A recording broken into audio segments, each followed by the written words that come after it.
ज्ञान YouTube channel में जुड़े हुए सभी सत्संगी जनों एवं प्रबुद्ध श्रोताओं का स्वागत है। सभी का अभिनंदन है और सभी को मेरा प्रेम पूर्वक जय शिव। वैशेषिक दर्शन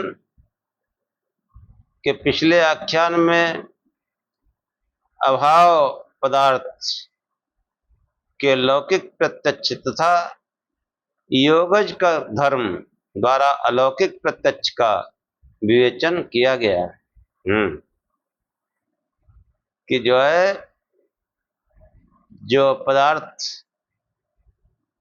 नहीं दिख रहा है, जिसका अभाव है, उसको योगज धर्म के द्वारा, योग विद्या के द्वारा उस पदार्थ को जाना जाता है। आत्मा आदि जो पदार्थ है वो योग विद्या के द्वारा जाने जाते हैं। प्रत्यक्ष ज्ञान के निरूपण के अनंतर क्रम प्राप्त अनुमित ज्ञान का निरूपण करने की भावना से सूत्रकार महर्षि कणाद जो है आगे जो उपदेश करते हैं, उसी उपदेश पर चर्चा आज के आख्यान में करेंगे। ओम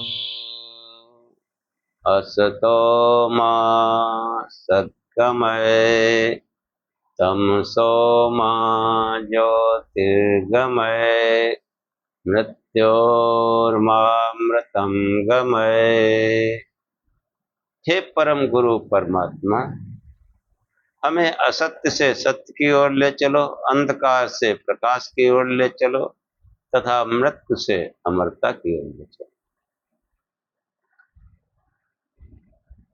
ये जो अनुमित ज्ञान है, इसका निरूपण करते हुए महर्षि कणाद कहते हैं कि अस्सेदम कार्य कारणम संयोगी विरोधी समवाय चेति लैंगिकम। अस्य मतलब इसका यह कार्य कारण संयोग वाला या विरोध वाला, समवाय वाला और मतलब जो है ऐसा होने वाला ज्ञान, लिंग से होने वाला ज्ञान कहा जाता है। मतलब कोई चिन्ह से लिंग द्वारा होने वाला ज्ञान लैंगिक है। नियम पूर्वक साथ रहने वाली दो वस्तुओं में से जब एक दिखती है दूसरी नहीं दिख, तब दिखने वाली वस्तु से न दिखने वाली वस्तु का ज्ञान हो जाता है। कार्य कारणम कि कारण नहीं दिख रहा, कार्य दिख रहा है, उससे उसका वस्तु का ज्ञान हो जाता है। जगत रचना दिख रही है, उसका रचयिता नहीं दिख रहा है, तो हमको लगता है कि इसका कोई बनाने वाला है। संसार का सूरज चांद सितारे जो है, इनको किसी ने बनाया है। तो वो जो है इस चिन्ह से, इस संसारिक चिन्ह से, और वैसे भी कोई मकान बनके तैयार हो, अच्छा लगे आपको, या अच्छा लगे या खराब लगे, तो आप पूछते हैं उस मकान वाले से किसने बनाया। अब वहां वो कारीगर तो है नहीं, लेकिन आपको लगता है कोई कारीगर बढ़िया था, या उसने कहीं कुछ गड़बड़ कर दिया। अरे भाई कैसा कारीगर था ये, जो है देखो यहाँ टेढ़ा कर दिया है, ये कर दिया, वो कर दिया। तो जो प्रत्यक्ष को देखकर उस अप्रत्यक्ष का जो है जो ज्ञान हो जाता है, क्योंकि उन दोनों में से एक दूसरी को छोड़कर नहीं रह सकते। कि अगर संसार है तो उसका रचनाकार अवश्य होगा। अब संसार की कोई वस्तु जैसे मनुष्य बनाता है, भले उसको आप नहीं जानते, लेकिन ये पक्का है किसी ने बनाया है। हाँ, या जो है कहीं जंगल में धुआं दिख रहा है तो पक्का है कि कोई कहीं आग लगी हुई है, भले आग नहीं दिख रही, धुआं तो दिख रहा है। तो ये जो प्रत्यक्ष दिख रहा है, उससे जो है न दिखने वाली वस्तु का ज्ञान हो जाता है, क्योंकि उन दोनों में से एक दूसरी को छोड़कर नहीं रह सकते। कि धुआं है तो अग्नि जरूर होगी, अग्नि को छोड़कर धुआं नहीं हो सकता, और न अग्नि के बगैर धुआं हो सकता है। जो दिखती है वह लिंग है, यानी वो चिन्ह है, प्रतीक है, ज्ञान का साधन है। हाँ, धुएं से ज्ञान का साधन हो रहा है कि अग्नि है। और जो जानी जाती है वो साध्य यानी लिंगी है। एक रेखा में उठते हुए धूम्र को देखकर ओट में आई आग का ज्ञान हो जाता है। धुआं आग के बिना नहीं हो सकता। रसोई घर में उन दोनों का नियम से साथ रहना पहले देखा हुआ है। रसोई घर में आग वाग देखी है, धुआं भी होता है, आग भी। तो वो जो है दो धर्मों का इस प्रकार नियत साहचर्य होना जो है व्याप्ति कहा जाता है। दोनों का जो है साहचर्य होना व्याप्ति कहा जाता है कि जो है अग्नि में धुआं व्याप्त है, धुआं अग्नि दोनों है। व्याप्ति की जानकारी के साथ जब किसी जगह केवल रेखा रूप में उठता धुआं देखा जाता है तब वो यह लिंग अर्थात साधारण रूप में प्रस्तुत होता है। देखने पर धुआं उसी दिशा में अग्नि का बोध कराएगा जब पहले व्याप्ति की जानकारी हो, पहले से जानकारी है। यह लिंग साधन करण कहीं साध्य का कारण होता है, कार्य होता है, कहीं कारण, कहीं संयोगी और कहीं विरोधी, कहीं समवायी और कहीं एकार्थ समवायी। सूत्र के अस्य पद का अर्थ है साध्यस्य कि अस्येदम कार्यम कारणम संयोग विरोध समवाय चेति लैंगिकम, कि जो है ये जो साध्य है अर्थ का बोध कराता है, सर्वनामनी लिंग का बोधक है। कार्यम आदि प्रत्येक पद के साथ अलग अलग इसका संबंध होगा। इस साध्य का ये कार्य लिंग है, इस साध्य का यह कारण लिंग है, और इस साध्य का यह सहयोगी लिंग है। ये सब जैसे बरसात है और कहीं नदी में एकदम मलबा आ गया, इसका मतलब पीछे कहीं बारिश हुई है पहाड़ों पे, उसमें मलबा आया जो यहाँ दिख रहा है, भले यहाँ नहीं बारिश हुई तो बारिश का अनुमान हो जाता है। जहाँ कार्य लिंग है इसका तात्पर्य वहां कार्य से कारण का अनुमान किया जाता है। पुत्र को देखकर पिता का अनुमान होता है। नदी के बहाव में पहले की अपेक्षा वेग से तीव्रता, पानी की अधिकता, मैलापन, कूड़ा करकट, झाड़ झंखाड़ आदि का बहकर आना आज देखकर ऊपर हुई कारणभूत वृष्टि का ज्ञान हो जाता है। यह ज्ञान लैंगिक है। कार्य लिंग से कारण वृष्टि का ज्ञान होता है। इसी को अनुमानिक ज्ञान कहते हैं। जो अनुमित ज्ञान का निरूपण करते हुए कहा कि किसी वस्तु को देखकर, कोई लिंग को चिन्ह देखकर दूसरी वस्तु का ज्ञान हो जाता है। धुएं को देखकर अग्नि का अनुमान कर लिया जाता है। नदी में तेज प्रवाह, कूड़ा करकट, मिट्टी आदि जो है देखकर उसके पीछे कहीं बारिश का, वृष्टि का अनुमान कर लिया जाता है। इसी को अनुमत ज्ञान कहते हैं। कारण लिंग से कार्य का ज्ञान होता है। उमड़ते घुमड़ते काली घटाओं के रूप में मेघों को देखकर आगे होने वाली वर्षा का ज्ञान हो जाता है। यहाँ कारण जो है वो पहले दिख रहा है कि पहले क्या था, कार्य दिखा, अब यहाँ कार्य दिख रहा है और यहाँ कारण दिख रहा है, अब कार्य बाद में आएगा, वृष्टि। वहां पहले कार्य दिखा, उसका कारण का ज्ञान हुआ, अनुमान, और यहाँ पर कारण पहले दिख रहा है, उससे जो है वर्षा का अनुमान कर लिया जा रहा है। इन सब प्रकार के लिंगों के उदाहरण प्रथम जो है पहले भी जो है सूत्रकार प्रस्तुत कर चुके हैं इस आख्यान में, इस शास्त्र में। लैंगिक ज्ञान के लिए मुख्य अपेक्षित आधार क्या है? ये प्रश्न किया गया कि लैंगिक ज्ञान के लिए मुख्य अपेक्षित आधार क्या है। तो इसको समझाते हुए मार्क्सकणाद कहते हैं कि अस्येदम कार्य कारण संबंधश्चात् अवयववाद भवति, कि इसका यह इस प्रकार का कार्य कारण संबंध लिंग अलिंग संबंध अथवा व्यापक संबंध निश्चय पूर्वक अवयव से होता है। लैंगिक ज्ञान के लिए सूत्रकार ने अस्सिदम इन पद संबंधी पदों के द्वारा दो धर्मों के परस्पर निश्चयात्मक रूप से व्यापक संबंध को आवश्यक बताना चाहता है। सूत्र में कार्य पद वाप्य और लिंग को तथा कारण को पद व्यापक कि जो है अग्नि है उससे धुआं व्याप्त हो गया और अग्नि ज्यादा व्यापक है। धुआं उतना थोड़े दिखता है। अथवा लिंगी अर्थ को अभिव्यक्त करता है। सूत्रकार ने यहाँ और पहले हेतु का साध्य के साथ कार्य कारण संयोग समवाय आदि जो संबंध बताया है वह उपलक्षण मात्र है। इससे अन्य सब प्रकार के संभावित संबंधों का ग्रहण अभिष्ट है। वह संबंध चाहे कोई भी रहे पर हेतु और साध्य का मुख्य अपेक्षित संबंध व्यापक भाव है। यदि हेतु की प्राप्ति निश्चयात्मक रूप से साध्य के साथ उपलब्ध है तो वह हेतु साध्य को सिद्ध करने में समर्थ हो सकता है, अन्यथा नहीं। कि यदि हेतु उपलब्ध है निश्चयात्मक रूप से साध्य के साथ तो वो साध्य को सिद्ध करने में समर्थ होता है, अन्यथा नहीं। धुआं है तो अग्नि को सिद्ध कर देगा, नहीं है धुआं तो फिर अग्नि नहीं सिद्ध होगी।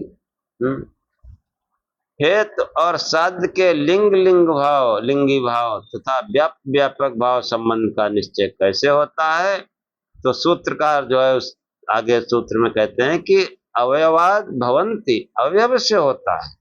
साध्य की सिद्धि जिन 5 वाक्यों के आधार पर संपन्न होती है वे पंचावयव वाक्य कहे जाते हैं। पंचावयव जो है वो उसमें न्याय शास्त्र में बताएगा पंचावयव पन्ना। पंचावयव मतलब प्रतिज्ञा, उदाहरण, हेतु, उदाहरण, उपनय और निगमन। इनमें तीसरा अथवा मध्यवर्ती उदाहरण अवयव है और जिसमें हेतु और साध्य की व्याप्ति का निश्चयात्मक निर्देश रहता है। सूत्र में अवयव पद से उसी का संकेत। उदाहरण देके बहुत सी बातें समझ ली जाती हैं। शब्द प्रमाण से होने वाले ज्ञान के विषय में सूत्रकार कहता शब्द प्रमाण से किएतेन शाब्दम व्याख्यातम, इससे प्रत्यक्ष एवं लैंगिक ज्ञान के व्याख्यान में शब्दजन्य ज्ञान कहा गया समझना चाहिए। शब्दजन्य कि सूत्रकार ने प्रत्यक्ष और अनुमान 2 प्रकार का व्याख्यान किया। उसी का आदेश करते हुए सूत्रकार ने कहा प्रत्यक्ष और अनुमान के व्याख्यान के समान शब्द प्रमाण का व्याख्यान भी समझ लेना चाहिए। शब्द प्रमाण 2 रूपों में मिलता है, लौकिक और वैदिक। लौकिक अनुभव भी हमको सिखाते हैं और वेदों में जो शब्द हैं वो भी प्रमाण हैं। लौकिक शब्द उसी दिशा में प्रमाण माना जाता है जब प्रवक्ता ने प्रत्यक्ष अथवा अनुमान के द्वारा वक्तव्य एवं बोधव्य अर्थ का साक्षात्कार अथवा निश्चयात्मक ज्ञान प्राप्त कर लिया हो। कि जो है जो प्रवक्ता है, जो बोलने वाला है, उसने पहले उस कार्य को ज्ञान को सिद्ध किया हो। और नहीं जाना है तो बोध कराने के लिए शब्द का उपयोग होता है। अन्य व्यक्ति जिसने नहीं जाना है और एक व्यक्ति ने जाना है तो जिसने नहीं जाना है उसको जानने के लिए शब्द का प्रयोग होता है। जैसे कोई बात नहीं जानते हैं तो ये वक्ता लोग बात समझाते हैं दूसरे को, तो उसमें बीच में वो शब्द का ही प्रयोग किया जाता है कि जो है शब्द जो अन्य व्यक्ति को बोध कराने के लिए शब्द का प्रयोग होता है। यदि कोई धूर्त व ठग वास्तविकता से अन्यथा अर्थात अवास्तविक रूप में अर्थ का कथन करता है तो उन पदों के अर्थ का बोध तो होगा पर उसे प्रमाण नहीं माना जाएगा। कोई जो है आप्त पुरुष कहेगा तो प्रमाण माना जाएगा। किसी व्यक्ति ने किसी से कहा कि नदी के किनारे 5 फल रखे हैं, ले आना।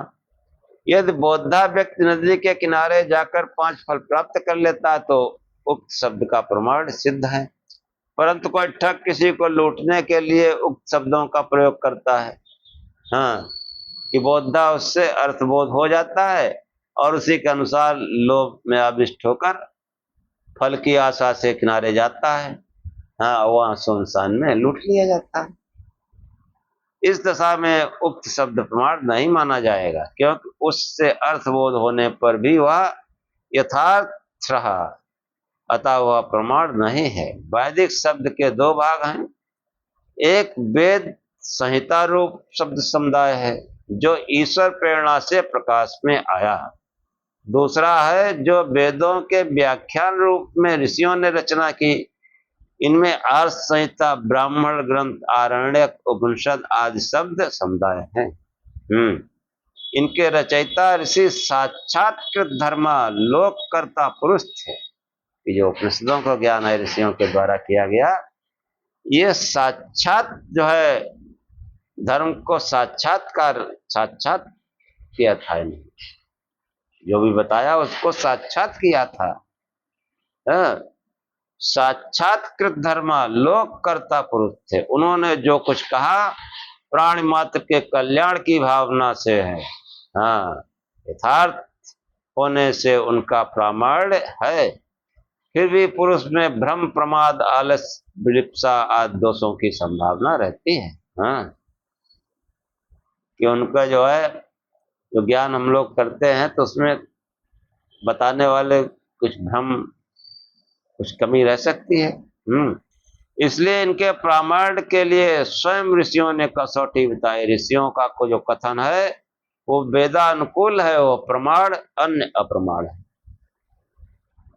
कि उन्होंने जो है कहा कि वो जो कथन ऋषियों का जो कथन जो वेदानुकूल है उसको प्रमाण माना जाएगा, और उससे अन्य जो कुछ कहा जाएगा वो प्रमाण नहीं माना जाएगा। ईश्वर प्रेरित वेद रूप शब्द स्वतः प्रमाणित है, क्योंकि ईश्वर में भ्रम आदि दोषों का होना संभव नहीं है। इस प्रकार शब्द की प्रमाणता संपन्न होती है।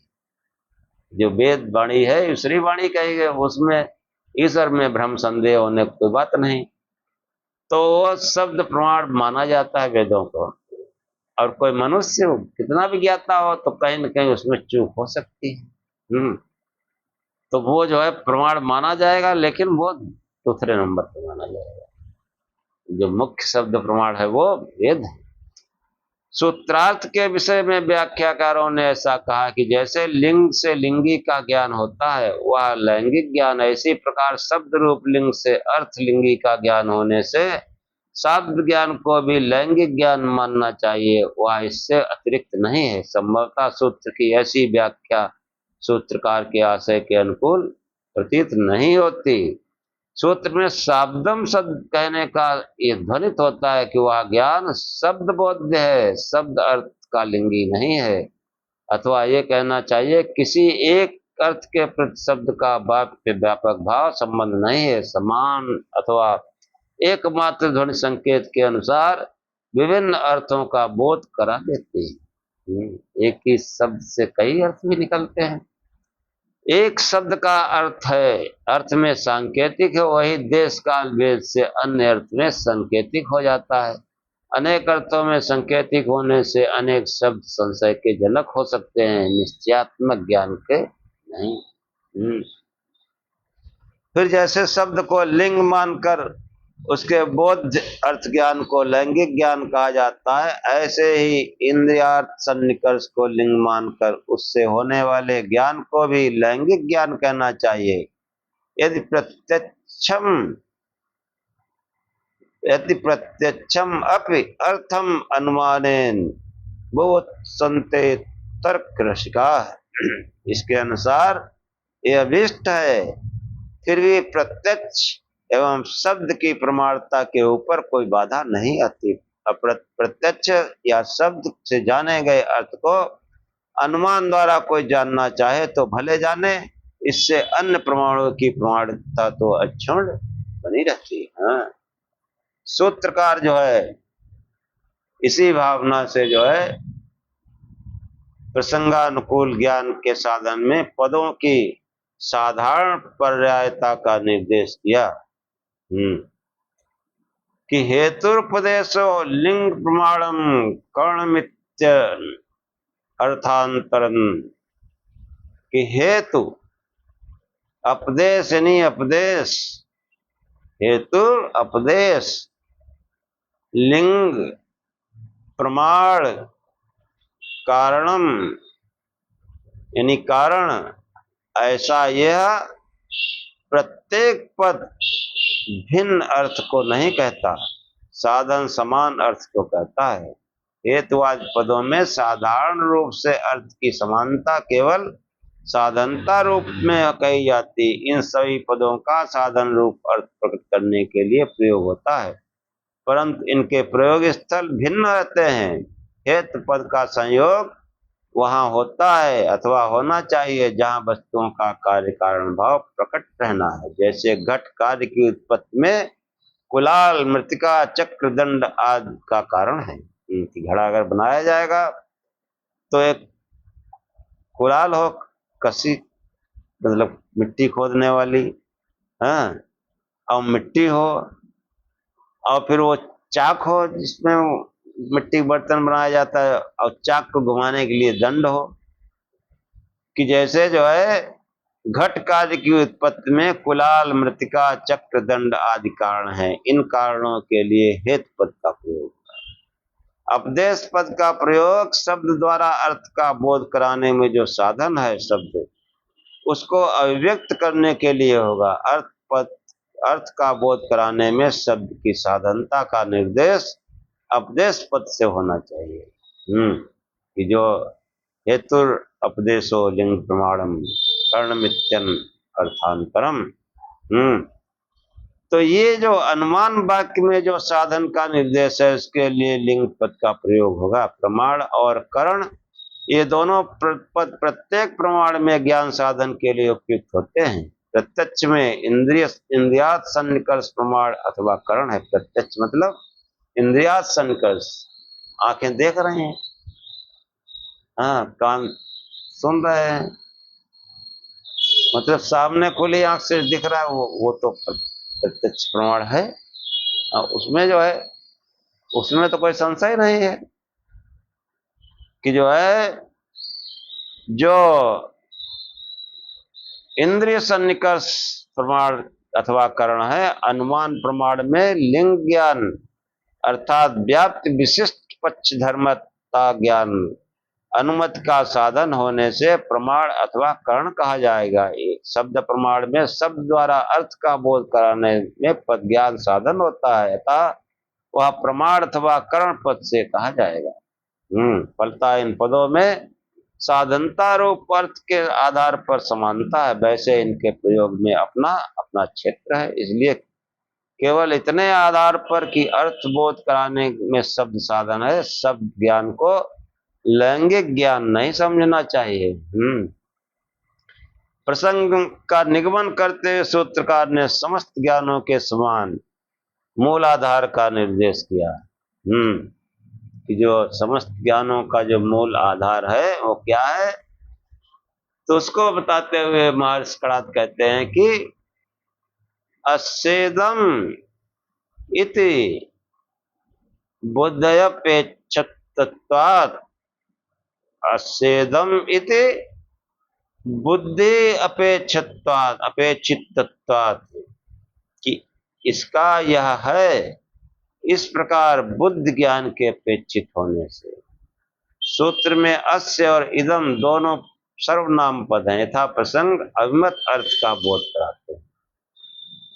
कि अस्य कार्यस्य इदम कारणम, अस्य कारणस्य इदम कार्यम, अस्य ज्ञापकम इदम ज्ञाप्यम, अस्य उपदेशम इदम उपदेशम, अस्य लिंगस्य इदम लिंगस्य, अस्य प्रमाणस्य इदम प्रमेयम, अस्य कारणस्य इदम कार्यम, अस्य व्यापकस्य इदम व्यापकम, अस्य साध्यस्य इदम साधनम इत्यादि अर्थों का बोध प्रसंगानुसार इन सर्वनाम पदों द्वारा होता है। इन सभी प्रसंगों में दो धर्मों की परस्पर साध्य साधन बुद्धि अपेक्षित रहती है।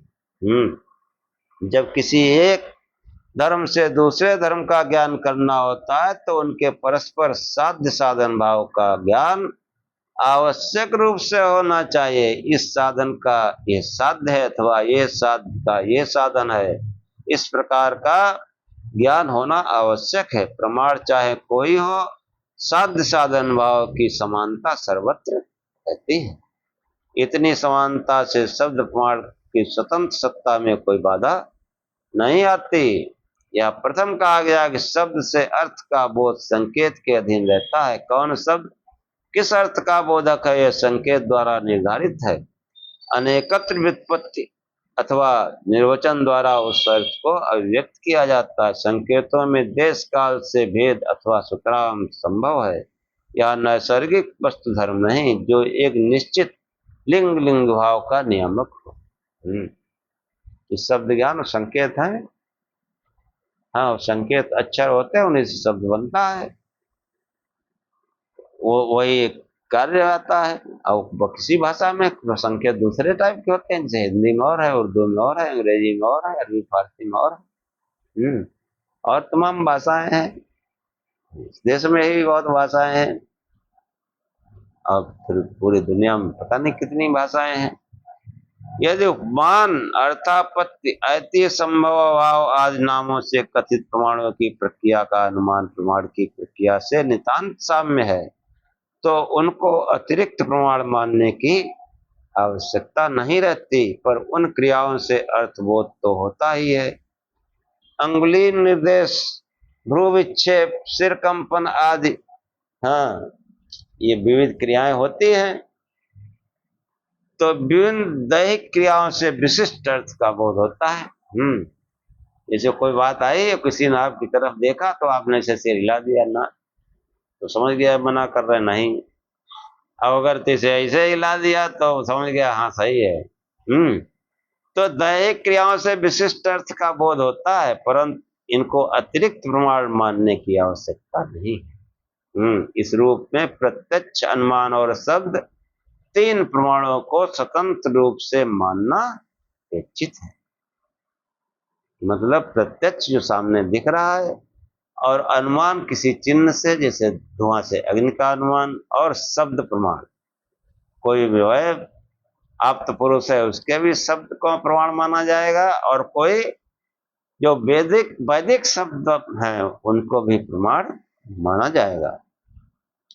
उक्त प्रमाण जन्य अनुभवों से संस्कार द्वारा निमित्त व स्मृत रूप ज्ञान का उदय हुआ करता है। अनुभव ज्ञान के उत्पादन में के अनंतर सूत्रकार ने स्मृत के विषय में बताया।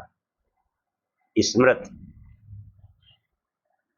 तो स्मृत क्या है कि आत्म मनसो संयोग विशेषात संस्काराच स्मृति, आत्मा और मन के संयोग विषय से, संस्कार से तथा स्मृत ज्ञान होता है। प्रत्यक्षादि प्रमाण से आत्मा को जो अनुभव होते हैं वो स्मृत में बने रहते हैं।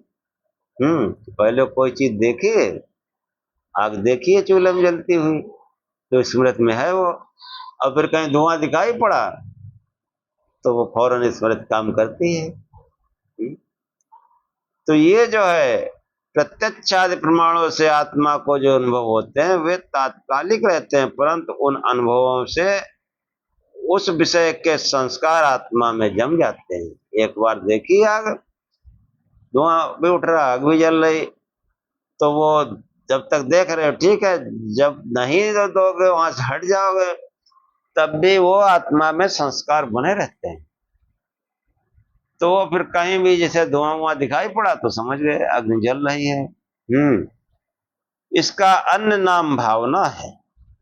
जो आत्मा को अनुभव होता है उसकी भावना आत्मा में निहित रहती है। जब कभी कोई निमित्त सामने आता है तो आत्मा के साथ मन का संयोग विशेष होने से वे भावना उभर आती है।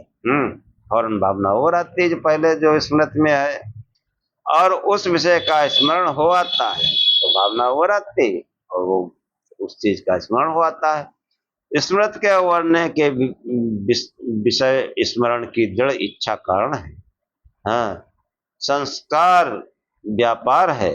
आत्मना संयोग असंवाय कारण है, तत्कालिक अन्य उद्बोधक सहकारी कारण है। प्राणिधान आज निमित्त कारण कहे जाते हैं। आत्मा और मन का संयोग तो सदा रहता है।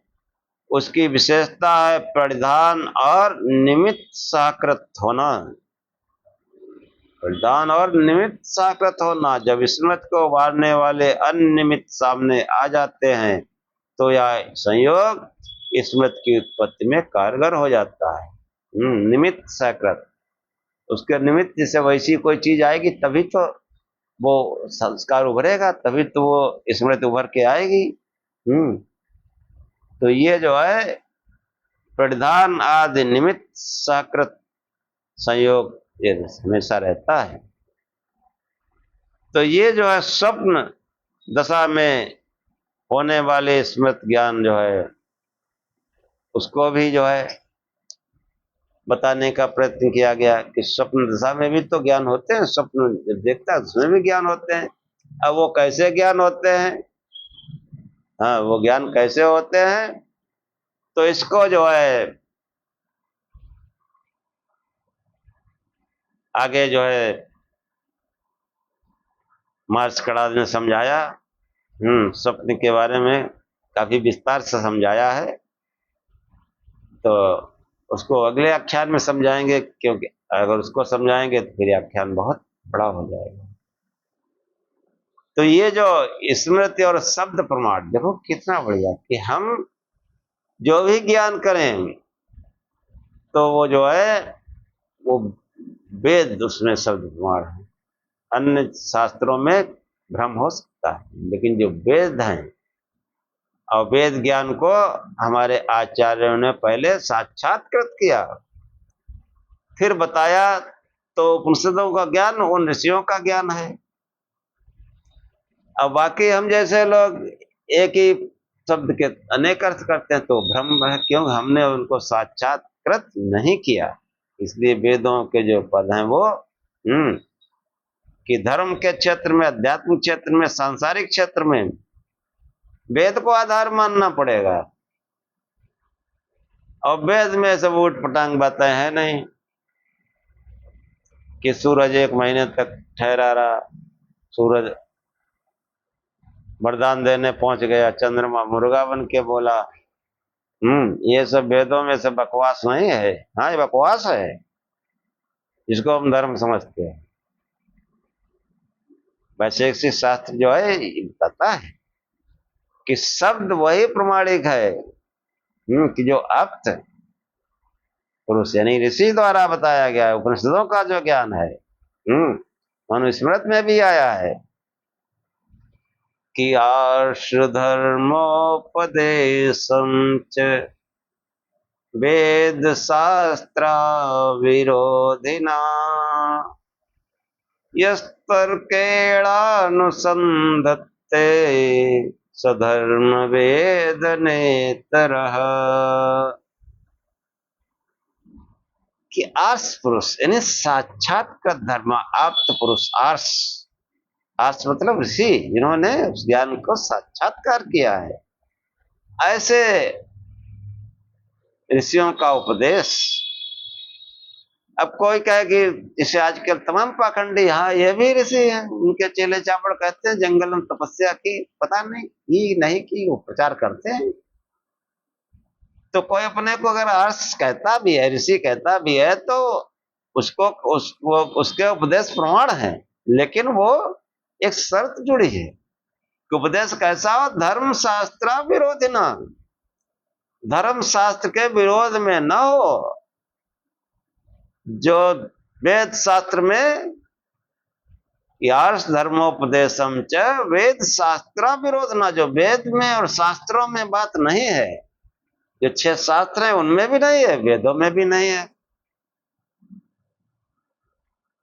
वो जो है उपदेश नहीं है, वो धर्म नहीं है, उससे धर्म का ज्ञान नहीं होगा। ये किस्से कहानी जो है लीलावती कलावती, ये धर्म नहीं है।